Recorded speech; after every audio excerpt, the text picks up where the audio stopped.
I met Ron in 1994, and I just moved to Indianapolis, and I was a different person then, obviously.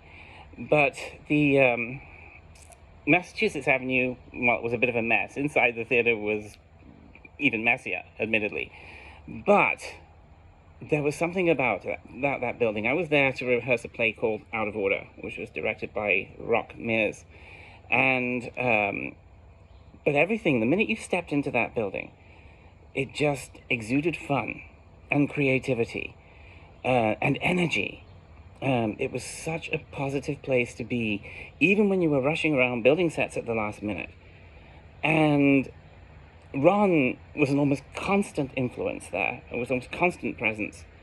And you could feel just the joy for what he did was exuded into everything else and was infectious with everyone else, even, when you were stressed. And, working at Lord theatres or equity theatres wasn't the same. It was much more regimented. I never really felt like I could be myself, like I could at Theatre on the Square. So when 7 years later I had the opportunity to go and work for him and write grants, and he just, I said, I'd never written a grant in my life. And he looked at me and he said, well, give it a try. And I never looked back from that point. And it really began a friendship that I will treasure for the rest of my life. He started out as a boss. He became a friend. And then he became as close to family as anyone could ever be. And that was because I chose my friends very carefully. And Ron, while always being honest and direct, and I could never worry about him lying or talking about me behind my back or anything like that, but he was always brutally honest.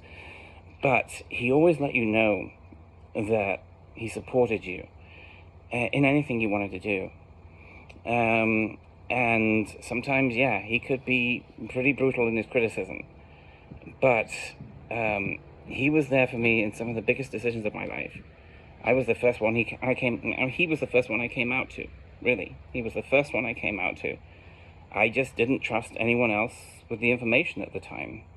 And I asked him what he thought, and he told me, you have got to be yourself.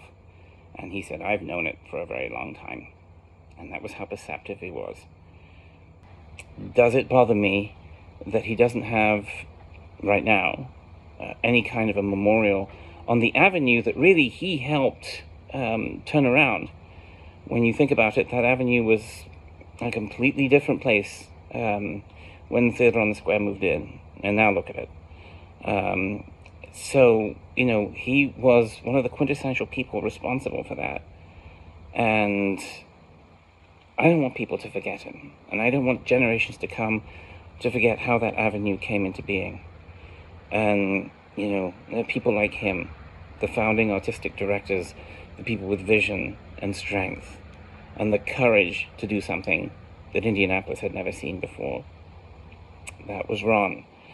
And he changed a part of his world, and he changed mine. And I will forever be grateful to him for that. And he was there when I transitioned, and he was there at every big moment in my life. And that he's not there now, I could feel, but I know he is somehow. Somehow I feel his energy is still influencing me in some way. So I am so glad to be a part of this, to honor him, and I'm honored to be able to write his life story. Thank you, Ron.